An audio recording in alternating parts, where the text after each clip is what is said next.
మా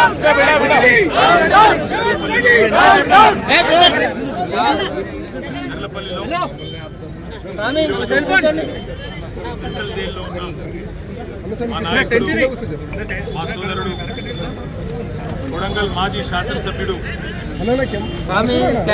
పేద గిరిజన దళిత బలహీన వర్గాల రైతుల తరఫున పోరాటం చేసిన పాపానికి ఈరోజు జైలు పాలై రేవంత్ రెడ్డి కక్షపూరిత వైఖరి వల్ల జైల్లో శిక్షణ అనుభవిస్తున్న చేయని తప్పుకు శిక్షణ అనుభవిస్తున్న మా సోదరుడు నరేందర్ రెడ్డి గారిని కలిసి నేను మా మహబూబ్ నగర్ జిల్లా పార్టీ అధ్యక్షులు మాజీ మంత్రి లక్ష్మారెడ్డి గారు, మరొక మాజీ మంత్రి పెద్దలు శ్రీనివాస్ గౌడ్ గారు, మాజీ హోంమంత్రి ఎమ్మెల్సీ మహమూద్ అలీ గారు, ఉప్పల్ ఎమ్మెల్యే లక్ష్మారెడ్డి గారు, మేడ్చల్ జిల్లా పార్టీ అధ్యక్షుడు ఎమ్మెల్సీ షమీపూర్ రాజు గారు, మల్కాజ్గిరి పార్లమెంటు మొన్ననే పోటీ చేసిన బీఆర్ఎస్ అభ్యర్థి రాగిడి లక్ష్మారెడ్డి గారు అందరం కలిసి వారిని పరామర్శించడం జరిగింది.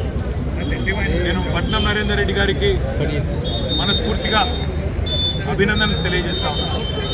ఎందుకు అంటే ఆయనని కలిసినంతసేపు ఆయన మాకు చెప్పింది ఒకటే, మాట్లాడింది ఒకటే. అన్న, నా గురించి వదిలేయండి, నేను బాగానే ఉన్నాను, నేను బాగానే ఉంటాను. చేయని తప్పుకు ఇవాళ 30 మంది అమాయక పేద రైతులను జైల్లో పెట్టినారు. వాళ్ళను విడిపించండి, వాళ్ళ కోసం పోరాటం చేయండి, మా కొడంగల్ రైతుల పక్షాన నిలబడండి, మా కొడంగల్ గిరిజనుల కోసం కొట్లాడండి, మా కొడంగల్లోని దళిత బలహీన వర్గాల రైతుల భూములు గుంజుకుంటున్నారు, అక్కరలేని ఫార్మా విలేజ్ను రుద్దుతున్నారు అని చెప్పి ఆయన బాధపడతా ఉన్నారు. వాస్తవం ఏంటి అంటే ఈరోజు సంగారెడ్డి జైలు నుంచి మొదలు పెడితే చెర్లపల్లి జైలు దాకా అమాయకులేమో జైల్లో ఉన్నారు.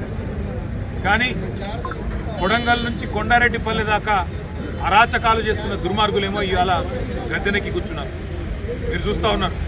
కొడంగల్లోనేమో పేద రైతుల భూములు గుంజుకునే ప్రయత్నం ఒకవైపు, ఇష్టం వచ్చినట్టు భూములు ఇవ్వమంటే అర్ధరాత్రి ఇండ్ల మీద పడి ఆడవాళ్ళు చిన్నపిల్లలను చూడకుండా అరాచకాలు చేస్తున్నది కాంగ్రెస్ ప్రభుత్వం, రేవంత్ రెడ్డి నాయకత్వంలో. మరొకటి నిన్ననే చూసినాం, కొండారెడ్డిపల్లి రేవంత్ రెడ్డి సొంత ఊరు. ఒక మాజీ సర్పంచ్ పెద్ద ఆయన సాయిరెడ్డి, 85 ఏళ్ళు, ఇదే రేవంత్ రెడ్డి కోసం మొన్న ఎలక్షన్లో కూడా తిరిగిండు, ఓట్లు వేయించిండు. అట్లాంటి పెద్ద ఆయన మీద కూడా ఇవాళ పగబట్టి ఆయన ఇంటికి అడ్డంగా గోడ కట్టి తవ్వ లేకుండా చేస్తే ఆ శోభ, ఆ అవమానం సొంత ఊరిలో సర్పంచ్గా పనిచేసిన ఊరిలో ఇంతటి అవమానం అని చెప్పి ఆ క్షోభతో నేను ఆత్మహత్య చేసుకున్న పరిస్థితి ఇవాళది కూడా కల్వకుర్తిలో ఆయన భౌతిక కాయం ఇంకా అట్లే ఉంది. నియంతల పాలనలో, దుర్మార్గుల పాలనలోనే ఇట్లాంటి ఆంక్షలు చూస్తాం. ఇండ్ల కట్టంగా గోడలు కట్టే పరిస్థితి ఎక్కడన్నా ఇదివరకు ఉండేనా? ఏం లేదా ప్రభుత్వంలో 10 ఏళ్ళు? ఎన్నడన్నా ఇట్లాంటి వార్తలు విన్నారా? సొంత ఊరైతే, సొంత కాన్స్టిట్యున్సీ అయితే నీ సామ్రాజ్యమా? నువ్వేమైనా రారాజువా? నువ్వేమైనా చక్రవర్తివా? లేక 1000 ఏళ్ళు బతకనికి వచ్చినవా? సొంత ఊరైతే, సొంత నియోజకవర్గం అయితే నేను ఆడింది ఆట, పాడింది పాట అంటే నువ్వు నియంత కాదు, నువ్వు చక్రవర్తి కాదు రేవంత్ రెడ్డి. నీలాంటి వాళ్ళు చాలామంది కొట్టుకుపోయినారు, నువ్వు కూడా కొట్టుకపోతావు. ఒకటి మాత్రం పక్కా, ఇవాళ కొడంగల్ నుంచి కొండారెడ్డిపల్లి దాకా కాంగ్రెస్ ప్రభుత్వం చేస్తున్న అరాచకాలు, శిశుపాలుడి తప్పులు ఎట్లయితే ప్రజలు ఆనాడు లెక్కబెట్టినారో ఇప్పుడు రేవంత్ రెడ్డి పాపాలు కూడా అట్లే లెక్కబెడతా ఉన్నారు.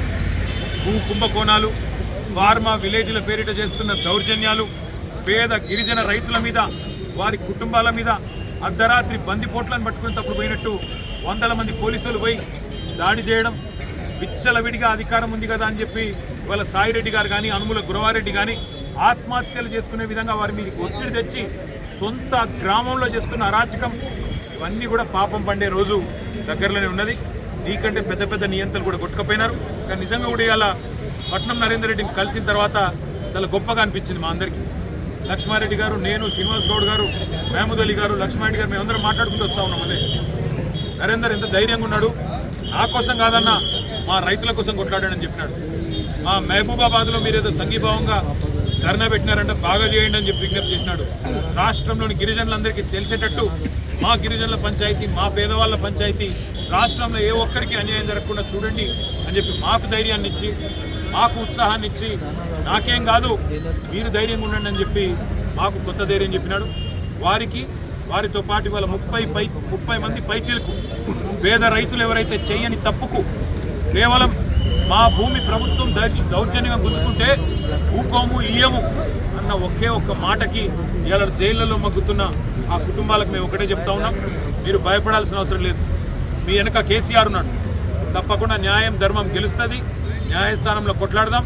మిమ్మల్ని రేవంత్ రెడ్డి 4 రోజులు జైల్లో పెడతాడేమో కానీ తప్పకుండా భవిష్యత్తులో మళ్ళీ రేవంత్ రెడ్డికి రాజకీయ భవిష్యత్తు లేకుండా చేసే గుణపాఠం చెప్పవలసిన బాధ్యత మన మీద ఉన్నదనే మాట కూడా రాష్ట్రంలోని పేద గిరిజన బలహీన వర్గాల రైతాంగానికి విజ్ఞప్తి చేస్తూ మీ అందరికి కూడా పాత్రికేయ మిత్రులకు కూడా ధన్యవాదాలు. ఈ పేదల పోరాటాన్ని ప్రజలకు తెలియజేసే విధంగా చెబుతున్నందుకు చూపెడుతున్నందుకు మీడియాకు కూడా మా అందరి తరఫున కూడా ధన్యవాదాలు తెలియజేస్తాం. ఇలియాస్ ఇంకేం న్యూస్ చల్లపల్లి హైదరాబాద్.